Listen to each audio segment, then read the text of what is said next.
아름다운 소그룹 만들기. 빌립보서 2장 1부터 4절.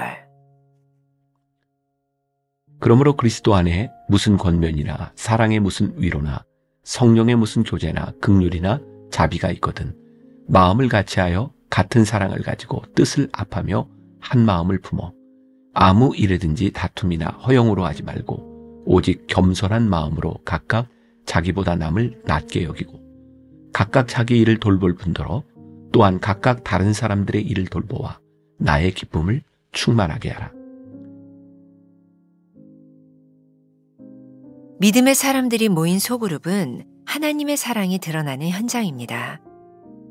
하나님은 우리 모두를 사랑하시고 기뻐하십니다.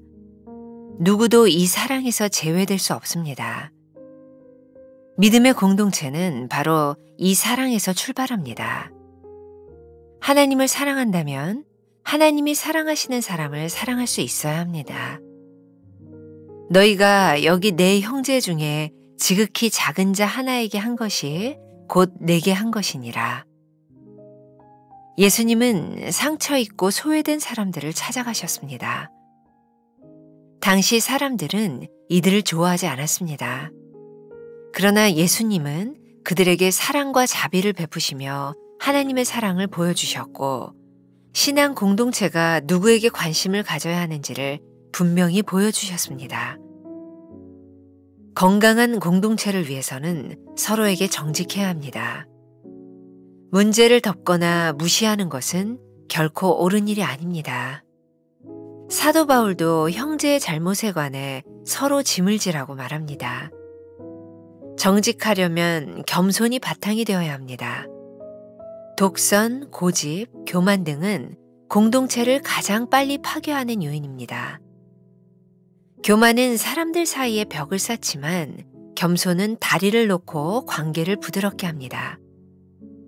혹시 나의 정직함이 교만의 옷을 입고 상대방을 정죄하거나 자신을 정당화하고 있지는 않습니까? 이는 공동체를 파괴할 뿐 아니라 자신의 신앙에도 어려움을 야기합니다. 나의 약점을 인정하면 겸손해집니다. 교만은 자신의 약점과 연약함을 숨기려는 부정적인 표현의 수단입니다.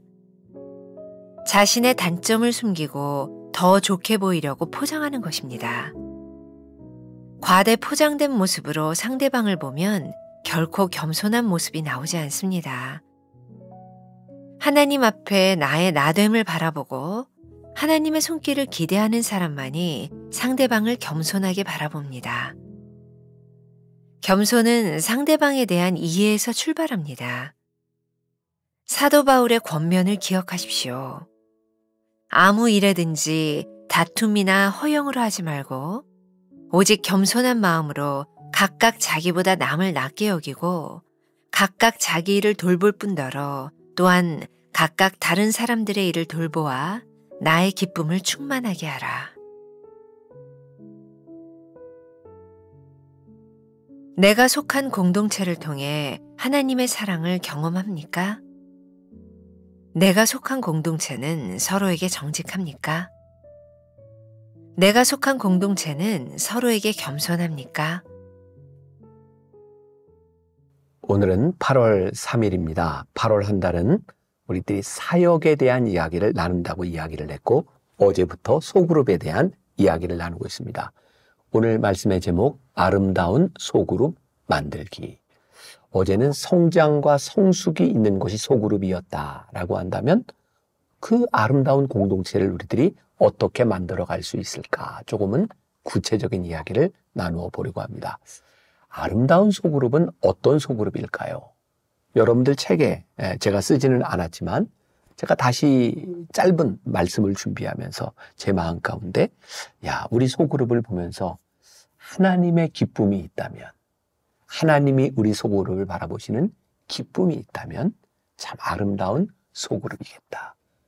한번 그런 상상을 해봅시다. 여러분들이 어떤 형태의 소그룹을 가지고 있는지 모르지만 그 소그룹을 바라보며 하나님의 기쁨이 충만해. 그렇게 생각할 수 있다면 여러분들의 소그룹은 아름답다라고 말할 수 있을 것 같아요. 그러면 아직은 그렇지 못한 아름다운 소그룹을 꿈꾸는 우리들에게 어떻게 이 아름다운 소그룹을 만들어갈 수 있을까? 하나님의 숨결 첫 번째 문장이 이렇게 되어 있죠. 믿음의 사람들이 모인 소그룹은 하나님의 사랑이 드러나는 현장입니다. 야, 굉장히 도전이 되는 문장이네요. 우리들이 속한 소그룹 가운데서 하나님의 사랑이 드러나는가? 만나교회에서는 BTD라고 하는 영성훈련이 있습니다. 첫날 모여서 첫 번째 순서인 오리엔테이션을 할 때 제가 제일 많이 부르는 찬양이 하나 있어요.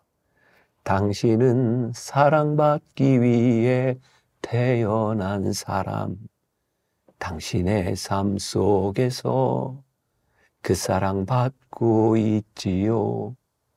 근데 진짜 놀라운 것은 영성훈련을 시작하기도 전에 당신은 사랑받기 위해 태어난 사람, 그때부터 손수건을 꺼내서 우는 사람들이 많아요. 많은 사람들이 사랑받는 존재인 것을 잊고 살아가고 있구나. 우리들의 삶의 가장 감격적인 순간이 언제냐면 당신은 사랑받고 있는 사람입니다. 그것처럼 감격스러운 게 없는 거예요.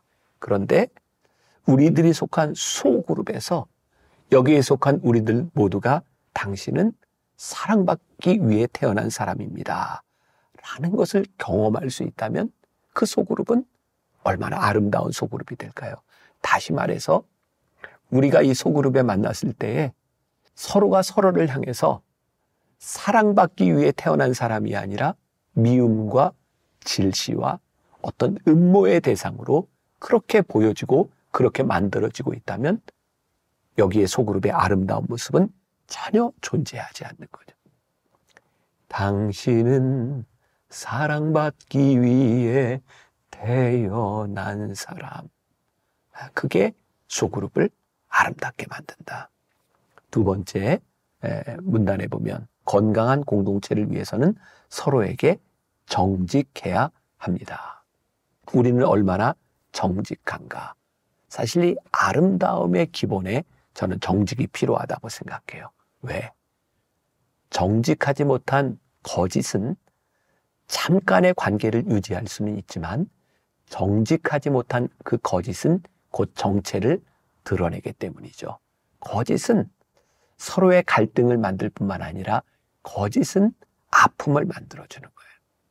정직이 하나님의 영역에 속한 것이라면 거짓은 사단의 영역에 속한 것이에요. 그럼 우리는 어떻게 정직할 수 있을까요? 여러분들 가만히 생각해 보세요. 우리들이 정직하지 못한 때는 언제인가? 사실은 나를 나의 있는 모습 그대로 드러내지 못할 때 우리는 정직하지 못해요. 그럼 대부분 나를 내 모습 그대로 드러나지 못하는 이유 가운데 하나는 뭐냐면 지금 나보다 내 생각보다 내가 가지고 있는 것보다 그것을 과장하기 위해서 나를 포장하기 위해서 우리는 정직하지 못할 때가 많이 있죠.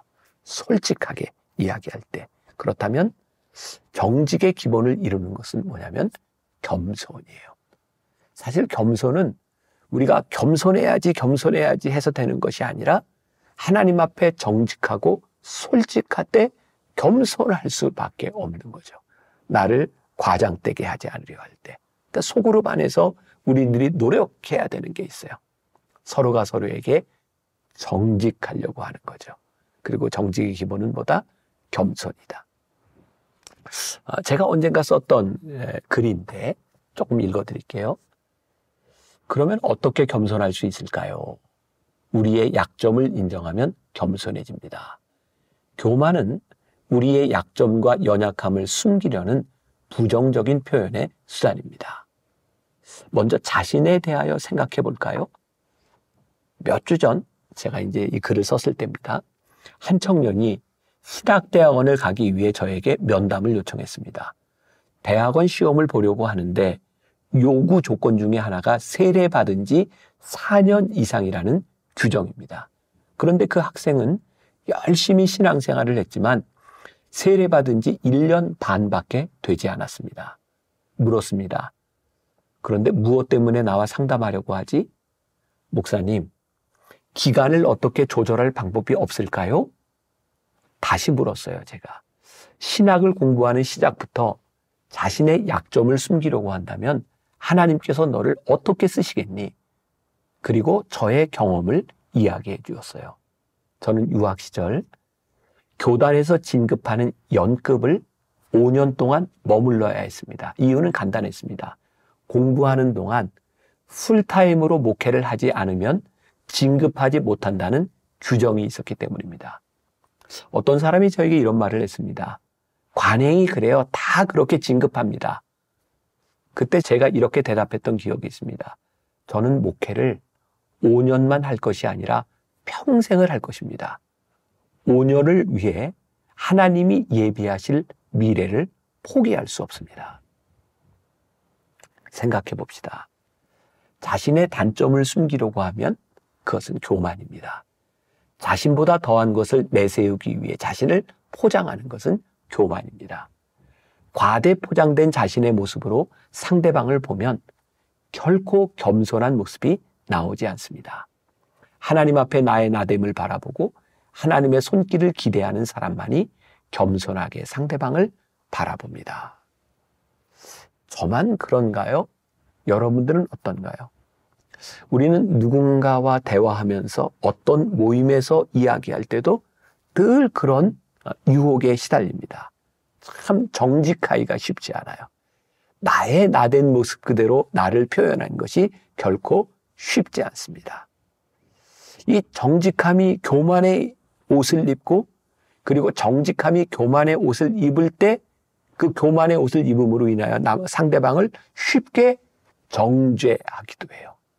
그러고 보니까 이 정직이라고 하는 것은 우리들이 아름다운 소그룹을 만들어가는 데 있어서 우리들이 끊임없이 노력하고 우리들이 생각하지 않으면 안 되는 거예요. 오래전에 제가 읽었던 책 한상복 씨가 쓴 배려라는 책이 있어요. 지극히 이기적이었던 똑똑한 한 엘리트 사원이 상대방을 배려하는 것을 배우며 행복한 공동체를 이루어가는 내용의 책인데요. 이 책에서는 배려의 3가지 조건을 이렇게 이야기해요. 먼저 행복의 조건으로 스스로를 위한 배려가 필요하다. 여기서 스스로를 위한 배려는 자신에게 솔직해라. 즐거움을 위한 조건으로 너와 나를 위한 배려가 필요하다. 상대방의 관점으로 보라. 성공의 조건으로서 모두를 위한 배려가 필요하다. 통찰력을 가져라. 지극히 이기적인 공동체는 자신에게 솔직하지도 않고 남을 배려하지도 않아요. 그 공동체는 절대로 아름답거나 행복하지 않아요. 마지막 문단에 나의 약점을 인정하면 겸손해집니다. 라고 이야기를 했어요. 조금 전에 이야기했던 것처럼 교만이 자신의 약점과 연약함을 숨기려고 하는 부정적인 표현이라는 것이죠. 과대포장, 나를 숨기려고 하는 것이죠. 겸손은 상대방에 대한 이해, 상대방을 위한 배려에서부터 출발하고 있는 거예요. 자, 가장 큰 축복, 하나님이 우리를 쓰시는 자리에 있는 것, 그것이 분명할 때, 하나님 나 쓰시는 자리에 있습니다. 그때 우리는 가장 겸손할 수 있는 거예요. 제가 예전에 썼던 글로 오늘 묵상을 마무리하려고 합니다. 나의 약함을 인정하고 나면 상대방의 약점을 이해할 수 있게 됩니다. 혹시 여러분들은 공동체에서 여러분들을 짜증나게 하는 사람이 있음을 경험하십니까? 여러분들은 그 사람들을 참아줄 준비가 되어 있습니까? 여러분들이 가장 참지 못하는 그 사람이 참고 인내해야 하는 사람임을 인정합니까? 그 사람이야말로 여러분들의 끊임없는 섬김과 사랑이 필요한 사람입니다. 그 사람을 통해 여러분들의 인격이 성숙되어 가고 있음을 아십니까? 화낼 만한 사람에게 화를 내고 여러분들을 인내하지 못하게 하는 사람에게 참지 못한다면 하나님의 공동체는 아닐 것입니다. 기억하십시오. 가족이란 얼마나 똑똑하고 능력이 많으냐 혹은 아름다우냐가 기준이 아니라는 사실을 말입니다. 가족은 가족이기 때문에 받아들여지는 것입니다. 그렇습니다. 하나님께서 여러분들에게 자녀로서의 유업을 주시기로 결정하신 그 순간부터 가족이 된 것입니다. 어느 교회에 이릅니다. 그 교회에서 셀 사역을 시작하면서 목자를 세우고 사람들로 하여금 그 아래에 자신의 이름을 적도록 했습니다. 원하는 셀에 가서 원하는 목자가 있는 곳에 속하도록 이름을 쓰라고 한 것이죠. 상상해 보세요. 잘 됐겠습니까? 제대로 이루어지지 않았습니다. 왜냐하면 자신이 좋아하는 사람에게는 가서 가정을 이루기를 원하지만 그렇지 않은 사람에게는 아무도 찾아가려고 하지 않기 때문입니다. 결국 우리가 원하는 것만은 추구하고 우리의 교만으로 살아간다면 결코 우리는 아름다운 공동체를 만들어갈 수 없는 거예요. 오늘 말씀을 묵상하는 여러분들 가운데 어떤 분은 야, 너무 이상적인 공동체에 들어왔어 라고 생각하는 분도 있고 와, 나는 왜 이 공동체에 들어와 있지? 라고 불평하는 사람도 있을 거예요. 정말 어려운 이야기지만 거기가 여러분들의 가정을 만들어 가야 되는, 거기가 여러분들의 아름다운 소그룹을 만들어 가야 되는 자리임을 우리들이 생각한다면 지금보다 더 아름다운 소그룹이 만들어지지 않을까요? 기도하겠습니다. 오늘 우리들에게 주시는 도전이 있습니다. 아름다운 소그룹. 우리들의 공동체는 하나님이 기뻐하시는 모습이 있을 때라는 사실입니다. 오늘 우리의 공동체를 바라보시며 하나님 기쁘시겠구나. 그런 모임을 하고 있는지 우리의 모습을 돌아보게 하여 주옵시고 지금보다 좀 더 나은 하나님의 사람들로 서로 겸손하게 섬길 수 있는 좋은 하나님의 사람들이 되게 하여 주옵소서. 예수님의 이름으로 기도했습니다. 아멘.